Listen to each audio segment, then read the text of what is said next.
बातमी भांडूपमधून आहे। भांडूपमध्ये बेस्ट बसचा अपघात झालेला आहे। पादचाऱ्यासह अनेक वाहनांना धडक बसली आहे। भांडूपमध्ये बेस्ट बसच्या अपघातामध्ये पादचारी जखमी झालेले आहेत। भांडूपच्या कोकण नगरमधील क्रिटिकल रुग्णालयाजवळ बेस्ट बसचा अपघात झालेला आहे। प्रवाशांनी बस ढकलून जखमी पादचाऱ्याला बाहेर काढलेला आहे।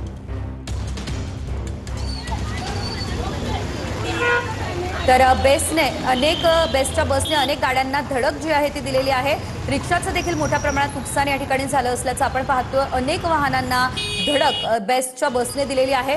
भांडूपमध्ये हा संपूर्ण अपघात जो आहे तो झालेला आहे। यामध्ये एका पादचाऱ्याला देखील दुखापत झालेली आहे। अनेक वाहनांना देखील धडक देण्यात आलेली आहे।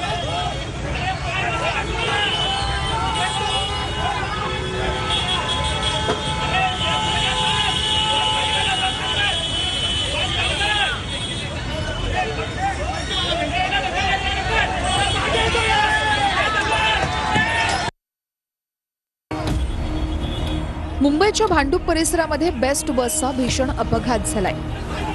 भांडूपच्या कोकण नगरमधल्या क्रिटिकल रुग्णालयाजवळ हा भीषण अपघात झालाय।